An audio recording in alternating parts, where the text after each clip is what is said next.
Start off first and foremost by giving infinite honor, praises, and glory to the mighty Yahweh, Bashem, Yahushai, Bashem, Rakakadosh. Alright, Shalom to you and yours out there, Yasharahla. The 144,000 and the innumerable multitude.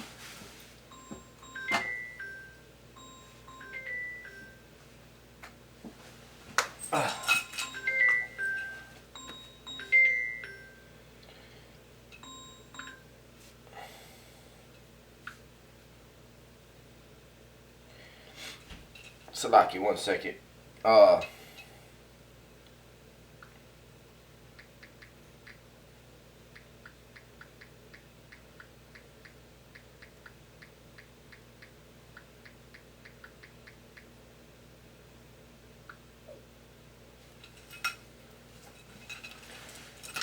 And the innumerable multitude out there, right? Which consists of men, women, and children. Right? The 144,000 being men, right? The leaders and you know, the priests, the ministers of the word. Right? And again, we have to hold ourselves to high regard. Right? Being men of the Lord. We got to understand the power that's ordained. You know, to much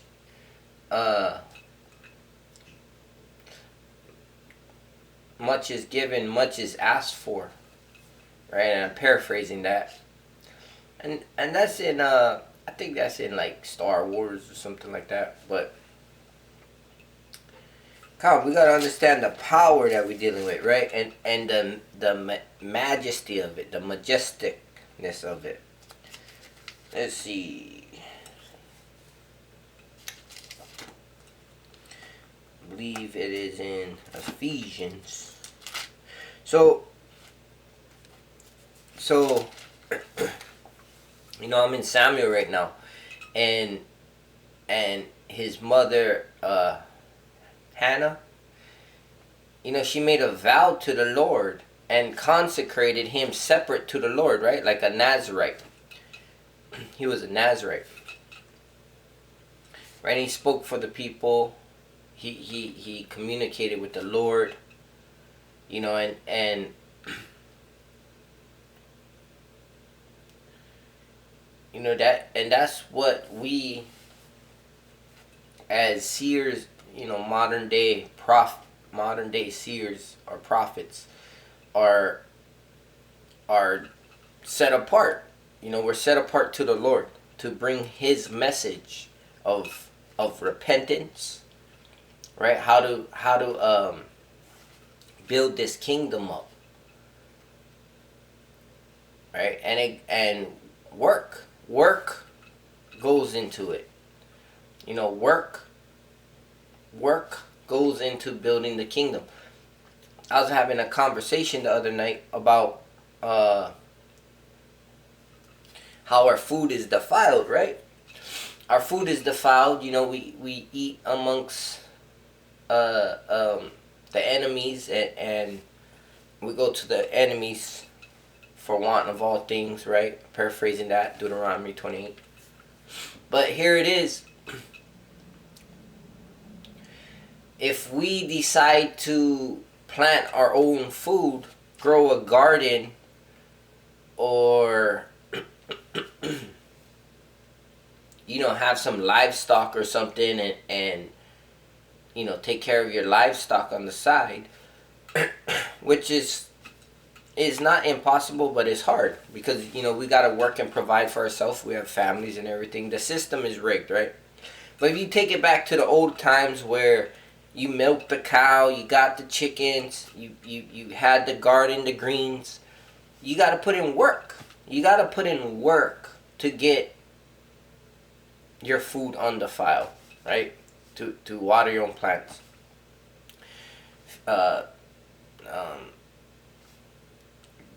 Tend to the garden, feed the animals. So it takes work. It takes work to build anything. anything, and then the difference. You'll taste the difference. You'll feel the difference of the food and everything. But it takes work, right? Just like this kingdom that the Lord is ordaining. If I put my stone in or not, it's still gonna get done, right? He's still gonna have the rocks cry out, the donkey prophesy, whatever it may be, however it may be. The kingdom is still gonna be built. It's a beautiful thing to be part of the kingdom and put in the work. Because if not, what are you going to do? You're either going to work for Esau and you're not going to do nothing. You're going to be slothful and lazy. So putting in the work, that same drive, you were in the world, you're trying to get that dollar, you're trying to get that money. You got to wire your mind, right? You got to gird up your loins, right? To put in the work. And what's the work? The work is just... the kingdom is at hand, right? The kingdom is at hand. See, in Samuel, it's a beautiful chapter. Even in Sirach, I finished. Of the priests, the priesthood, right? And their dress, their attire, how they held themselves. The instructions of building up, the temples and just how you carry yourself, the whole thing. See, wisdom opens up, right? As you get tried and you go through the hard times and you ask Lord for the strength, you wait upon Him, then you see the beauty. Our eyes is fixed on the kingdom, the kingdom coming down, the perfection of it. But in the meantime, you see these little, the Lord throws you a bone, right? You see like the attire we wore, the fine jewels, and these are carnal things, right? But it's still majestic. No one else has that. No other nation has that attire, the mitri, the ephod, right? The linen, right? And when you read into Samuel, the separation alone puts you at a higher degree than even your neighbor, even amongst your own so-called Negro, Latino, Native American. And this message is for you, African American who calls yourself black, right? For you, Mexican, Puerto Rican, right? The Dominican Republic, Haitian, Jamaican, right? From Mexico all the way down to Neftali, Argentina, Colombia, Central America, Seminole Indians, American Indians. For all you who call yourself these names, is for you to wake up and say, I'm special. The Lord is calling you black man, you Latino man, you Native American man, to understand that you are a chosen vessel, that He wants to put His Spirit in you, to dwell in you, to use your vessel to spread His word. That's all. Your vessel, it's a privilege for His word to be in your vessel. That's why we're supposed to take care of our vessels, right? And we ask Him to not take the Spirit away from us, to continue through the hard times when the devil is trying us, that we continue to learn His knowledge, right? So we're not a novice and fall in the condemnation of the devil, right? For us to know, Salakia, because I was going to bring something out, but since I'm on this topic, 1 Samuel chapter 2, verse 3, for us to know, talk no more so exceedingly proudly, to humble yourself, because there's strength in that, and self-control. Let not arrogance, see, with a plan, with the vision, you need a plan, right? So when you have the vision, we have to plan out to attain that vision. So the kingdom is reached through spreading the gospel. The gospel is the statute, laws, commandments that we adhere to, because that's the heritage of the people, the Negro, Latino, Native Americans. and we set the standard in the world to follow, right? It's time for the prey to become the predator. Our steps have been hunted, right? And we're doing it in righteousness. It's not even carnal. I won't even lift a finger to hurt anybody. But the Lord said, "You touch the apple of my eye." Whoa. I'm paraphrasing that, but he said we're the apple of his eye. How precious is your eye? You know what I'm saying? We got to bring these things into high regard, and it's not stepping proudly. It's stepping with knowledge, knowing who you are. Right? You're not equal. The Lord said, "I'm using you." You have to put that into perspective. You have to put that in the picture that He's telling you that I am in you. Set the standard for the people. Yeah, remain humble, walk humbly, use the world, don't abuse the world. But you have to put this into high regard. Okay, 1 Samuel chapter 2, verse 3. Talk no more so exceedingly proudly. Salaki, exceeding proudly. Let not arrogance come out of your mouth. For the Lord is a God of knowledge, and by him actions are weighed. So we have to fill ourselves with knowledge.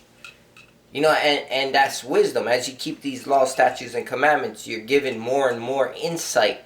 And you don't want to get bogged down, try to search things out. It says don't search out of the, all these random crazy books, and don't go too much into study. Apply what you know. Be grateful for what you got. Godliness with contentment brings great gain, right? Let's get this real quick. Ecclesiastes chapter 12, verse 12. And further, by these, my son, be admonished of making many books. Of making many books, there is no end, and much study is a weariness of the flesh. Right? So you can't be dabbling in all these different books and knowledge. It says that the knowledge of wickedness is not wisdom. So who cares about the wicked and their knowledge? Because really, when you go into it, it says, don't worry how the wicked is going to be punished, but how the righteous will be saved. So our job is to seal the elect, to get out of here. If you want to get out of here so bad, don't dabble, don't worry. He said, don't worry about the worries of this world. A good soldier, right, is going to prepare himself for the temptations of the world, right? So he can be a good servant to the one who's calling him out of the world. You're being called to be separate. So act as such, right? And I'm going to leave you guys with the OG, right? The original, the classic. Deuteronomy chapter 7, verse 6. For thou art an holy people unto the Lord thy God.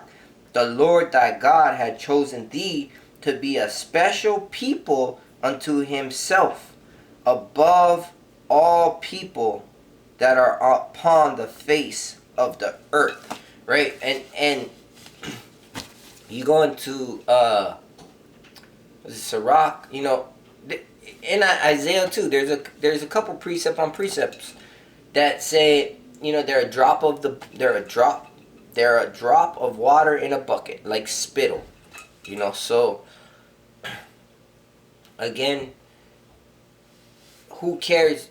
I mean, yeah, you can put that into perspective, but the perspective is you as a whole, as a people, are held at high regard, so walk as such. Wake up, understand who you are, keep practice, keep learning, repenting, reading, fasting, right? I gotta go into a fast myself. And, stay humble and in control, right? Stay praying to the Lord that your vessel be used for his work. Again, we give all praises on glory to the mighty Yahweh, Bahashim, Yahushai, Bahashim Rakakadash. Double honors to apostles and elders that rule well, and peace and salutation to you brothers that's moving and salute, for you pushing this word in truth and sincerity. Shalom.